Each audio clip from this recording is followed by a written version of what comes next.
Hello everyone, this is Andrew Cooper Faust doing a cube draft here on tappedout.net. This is going to be my first cube draft, or not my first cube draft, my first recording of a cube draft, so it might be a little rough, but we'll see how it goes.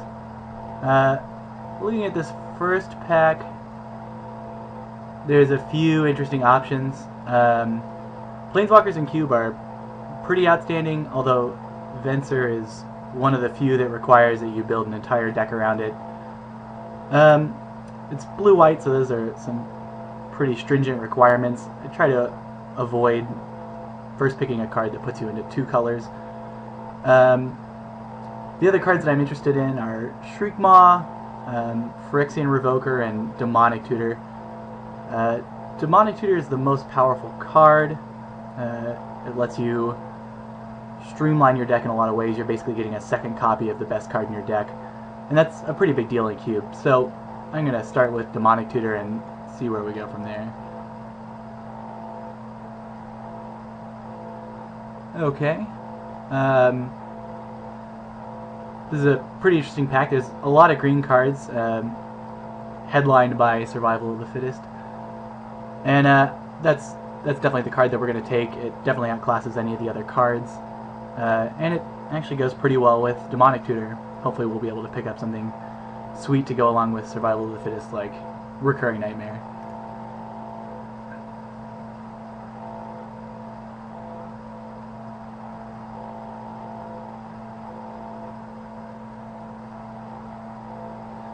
Alright, this is an interesting looking pack.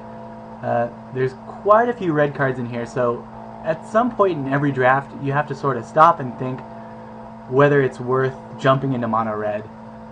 There's a few cards that do that for me. Sulfuric Vortex, Goblin Guide, Shrine of Burning Rage being like the foremost.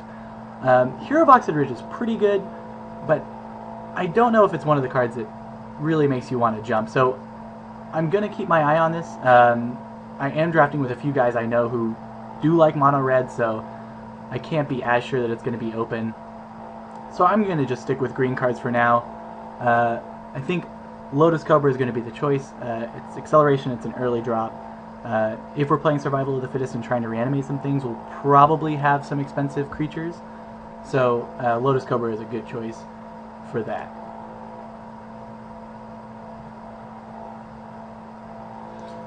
Okay, this is interesting. We've got Genesis, which is...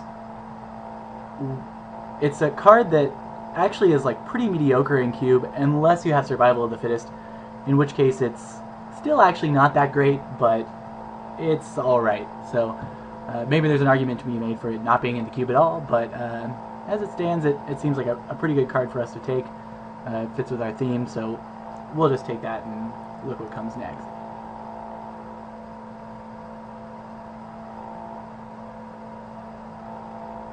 Alright. So there's still a few red cards, nothing that looks so powerful that I would guess that the person on my right is really just ignoring red cards entirely. He could have very easily taken a better card over either of these. Ankh of Mishra is basically a mono red card as well, so it's important to keep that in mind. But since there's an Animate Dead here, I think that's probably good enough to stay on track. It plays well with Survival, and we're going to take that and keep trying to stay on theme, although I am still pretty interested in jumping into mono red at pretty much any time. Yeah, once again, Lightning Bolt isn't exactly the card that makes you want to jump. It's a great card all around. It's interesting that it hasn't been taken yet, since this is pick 6, and it'll go into any deck that can play mountains. Nonetheless, we have to decide between Wall of Roots, which is one of the better 2-drop accelerators. It's especially good with Survival of the Fittest because it gives you an outlet for being able to make green mana on your turn, then again on their turn. And Terastodon, which is one of the better reanimation targets. I think that Wall of Roots is actually a pretty unique effect, and Terastodon is actually pretty easy to find. I know that might sound backwards, but Wall of Roots blocks creatures, and this is a pretty aggressive cube.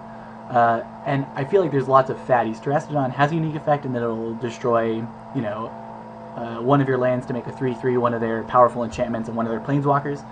But really all you're looking for is just overpowering creatures, so I'm going to stick with Wall of Roots and see where that takes me. Okay, this seems like a pretty easy pick. Bloodghast is exactly the kind of card that you're looking for with Survival of the Fittest. Lots of times with Survival you end up with cards in Cube that you don't actually necessarily want to discard, so the more cards in your deck that you have that you actively want to discard from your hand, the better, and Bloodghast certainly fits the bill.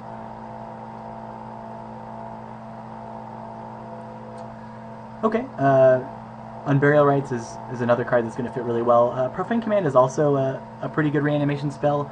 It's more mana intensive, and I think it'll be pretty easy for us to splash white in a deck that's going to be base green.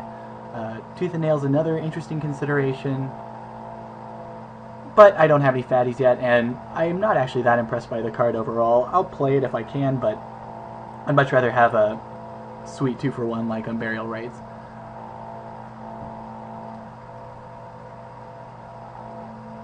Alright, this basically comes down to Aura Viper, Phyrexian Revoker, or Pilgrim's Eye. Phyrexian Revoker is the best bullet for use with Survival of the Fittest. Pilgrim's Eye is going to be the best if we need to fix our mana, which we do need to splash for Unburial Rites, so that's something to think about, although since we're in green, I feel like we'll be able to repeat that pretty easily. And Aura Viper is just generally a good card. Having an Ophidian in green is actually pretty powerful. It blocks all the 2-power guys, which is maybe the most important thing.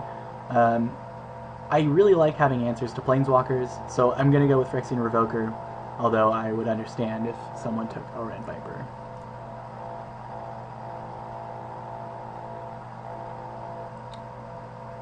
Alright, well, we'll see how deep we can go on Reanimator and take an Una's Prowler here.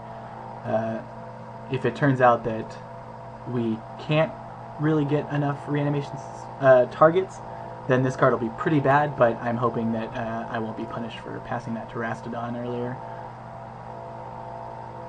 Okay, so it's possible that Mono Red is open. I mean, both of these cards are cards that I would always want in my Mono Red deck. There are better red cards, but Hero of Oxid Ridge is definitely one of the best 4-drops, probably only behind like Keldon Champion. And Flame Javelin is just, 3 damage for 4 mana is very solid, and 4 damage is one of the better effects that you want to get in Mono Red because lots of people don't expect to be burned out from like 12. Nonetheless, I think I need to decide between Braids and Blood Crypt. Blood Crypt would allow me to splash some kind of red card. The only like red fatty I'd be interested in splashing for would be Inferno Titan. So I'm not sure that Blood Crypt's going to end up being very good. On the other hand, Braids is only good so far with Bloodghast. It's generally a pretty hard card to make work, but I think it's worth a shot, so we're going to take Braids. Okay, Entomber Exarch is a pretty sweet card in the Survival deck. It's one mode is very good against control, and that you can duress their best counterspell or whatever you're afraid of them having. And it's good against aggro because it's a body to block with, and it'll get back some guy that you trump block with earlier. So we've got basically 2 Onks in the same pack and an undercosted large flyer. I'm pretty terrified of Ankh of Mishra whenever I play, so any chance I get to draft it without it costing me anything is pretty good value. Yeah, would be pretty happy to pick up Nest Invader. It's good with both Braids, and it's generally good for just getting you to your 4-drop. Carnophage we probably won't play, but it's nice to get a card that's on color just to have options.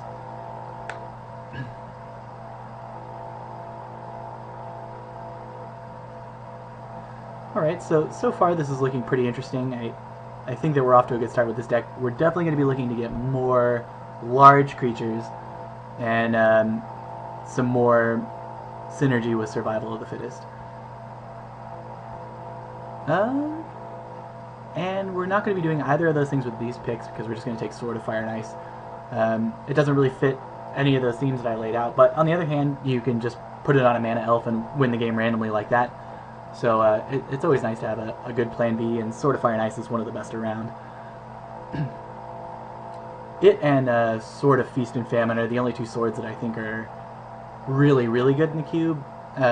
Light and Shadow is pretty underwhelming, and Body and Mind is just annoying. And War and Peace is actually pretty bad, I think. So I'm happy to get the best of the bunch there. Alright, so this is an interesting choice as well. We have Avenger of Zendikar, which is a fatty that we can reanimate. It's not quite as good when you reanimate it, because obviously if you're reanimating it early, then you're not going to have that many lands in play. But I think it's probably the least likely of these two cards to wheel, Avenger of Zendikar and Masted Myers. So I do want the Masted Myers. It's the perfect card for a survival deck, because once again you want cards that you want to discard. And Kitchen Finks is definitely a card I'd be interested in, although I don't think I can justify, when there's two cards that I actively want in my deck, a card that would just be nice to have, taking it over these two, since I'll only be able to choose between one if they both wheel. Kitchen Finks definitely won't wheel, but that's just a sacrifice that I'm going to have to be willing to make.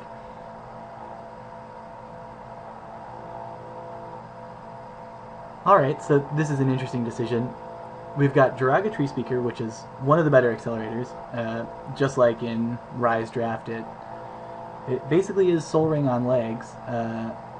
There's a few other options. Deranged Hermit is a great reanimation target. It also works really well with Braids. Verdant Catacombs is pretty important for mana fixing, and Skinrender is a nice card to be able to get with Survival. I think the best card to take here, this is a hard choice. It's basically whether I think, how often I think I'm going to be able to hit Survival of the Fittest, because if I don't draw Survival of the Fittest very often, I'm going to be much happier to have the Treespeaker, and if I draw it all the time, then I'd rather have Deranged Hermit or Mana Fixing. I think I'm going to take... This does require some thought. Yeah, I think I'm going to take the Deranged Hermit. It also works well with Genesis, and it's too good with Braids. If you go Braids and then next turn Deranged Hermit, they're in pretty bad shape. Not to mention, you can let the Echo Trigger resolve and then reanimate it once it goes to the graveyard. Okay, so Sheoldred is one of the best reanimation targets. On the other hand, we have both Sheoldred and Wurmcoil in this pack, so 1, 2, 3,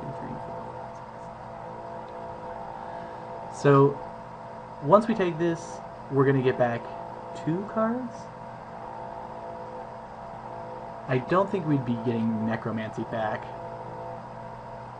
So that's something to think about, because you definitely want to have a lot of reanimation spells. Yeah, I still think that fatties are going to be pretty easy to pick up, so I'm going to take the Necromancy, although I definitely may be regretting this in the near future. Oh, that is a late upheaval. This is the best finisher in the cube, hands down. It's tough to build around. You have to have the deck for it. But still, getting it this late, I think, is a bit of a crime. Nonetheless, we're going to be deciding between him and Devoted Druid. Devoted Druid actually looks pretty sweet. We've got Unburial Rites, which... I don't know if we'll be ramping into that one, but ramping into Deranged Hermit is a pretty huge game. But I think Hymn to Tourach is just too sweet to pass up, so I'm going to take that one. Get a little greedy with my horrible mana base so far. Alright, so Mirror Battlesphere is exactly the kind of card that we're looking for. Really, you just want anything that'll make a large creature on the cheap when you're reanimating it, and Mirror Battlesphere is one of the better ones. I'd rather have Sheoldred, but if I have to choose between having Sheoldred and Battlesphere or Necromancy and Battlesphere, I'd always take the latter. This is a pretty bad pack for us. There's nothing here that I really want, and there's nothing here that I really want to hate draft, except maybe Memory Lapse or Step Links. But I think I'm going to take the Mishra's Factory if we end up with a Recurring Nightmare, which is a long shot. But if we end up with one, Mishra's Factory will be good, and who knows, maybe we'll beat someone down with it. And maybe at some point we'll have good mana, who knows. Alright, I'm going to take Thoughtseize here. It It's one of the better ways to get their disruption out of the way. A lot of times when you've got a deck like